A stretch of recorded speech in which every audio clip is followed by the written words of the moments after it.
It's Wednesday, the 16th day of May, 2012. I'm Alex Jones, and this is InfoWars Nightly News.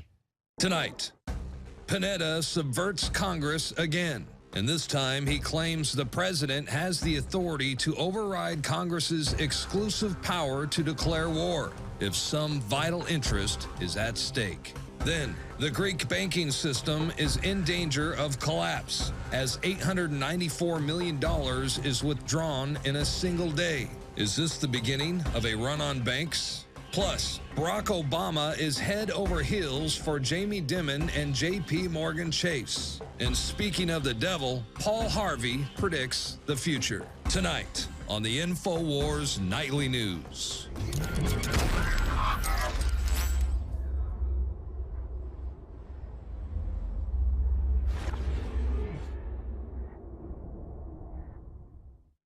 First off tonight, the World Wildlife Fund has put out a public press release saying global poverty is good to cut our evil carbon dioxide footprint that plants breathe.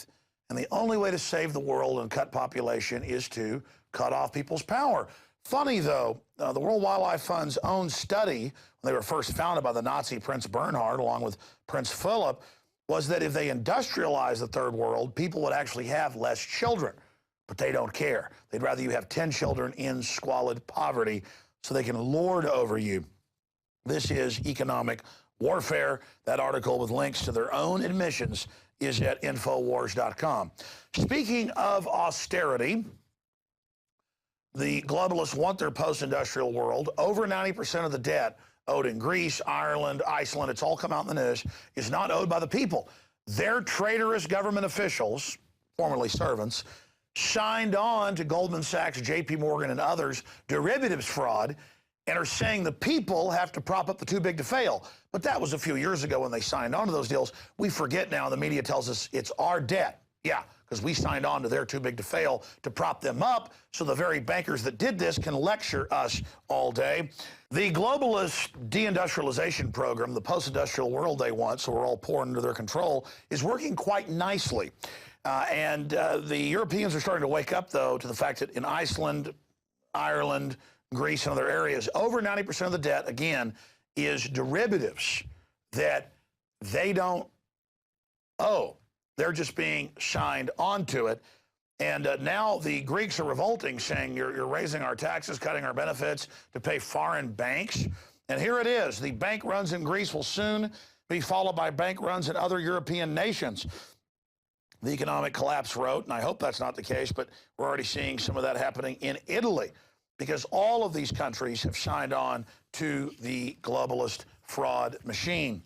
Here's another one. Greeks withdraw nearly $1 billion from local banks, giant lines, because the rumors are they're going to devalue the currency and go off of the euro. Here's another.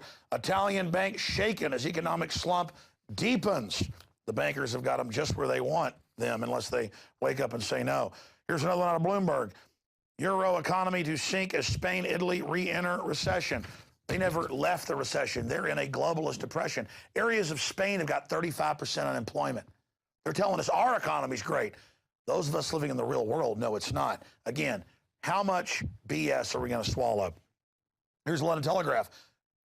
Greece is on the brink of collapse. It's all right there in living color. Now, continuing on to what's happening in the United States, Alternet reports death by foreclosure. It's happening all the time. Desperate man commits suicide after Wells Fargo steals his home. Yeah, a lot of U.S. troops who can't get a living wage, they commit suicide at record numbers, and most often they write suicide notes. I've seen it reported. So I have read that they say that it's because they couldn't pay their bills. they couldn't pay for their house and were serving 4, 5, 6 tours. But when they die, for years, money's taken out of their check for a death benefit. That came out 3 years ago that the government made a deal with the big insurance companies to not pay their wives or husbands the money. That's patriotism, though. If you're not for taking the dead troops' death benefits, you are with Al-Qaeda.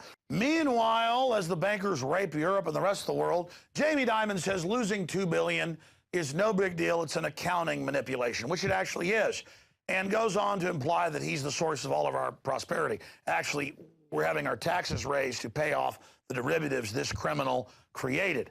And Obama is saying, though, that he's one of the best bankers out there. Yeah, because he is openly financing his campaign. But even the LA Times went on to point out they're doing stuff that just 12 years ago was illegal, and it's all part of the giant casino that has become the stock market and all this derivatives crud they've been shelling. Kurt Nemo has a report on it. Obama head over heels for Jamie Dimon and J.P. Morgan Chase. Sick of the globalist eugenicist control freaks adding poison to your water and laughing as you get sick and die? Start purifying your water with ProPure. My friends, I've done a lot of research, and the best gravity filter out there, bar none, is ProPure, and it's available discounted at Infowars.com. Its filters are silver impregnated to prevent bacterial growth. There's no priming required. It's NSF 42 certified. Optional fluoride filters can reduce fluoride up to 95%. Easy to set up and use. Doesn't require electricity. Purify water from lakes, streams, ponds, and wells. This filter system leaves in beneficial minerals, which is key. Save money by not buying bottled water and avoid BPA that leaches from the plastic. ProPure is the best gravity-fed filter out there. It's what my family uses. Infowars.com already has the lowest price on ProPure. But if you add the promo code WATER at checkout, you get an additional 10% off at Infowars.com. You can also call to order 888-253-3139.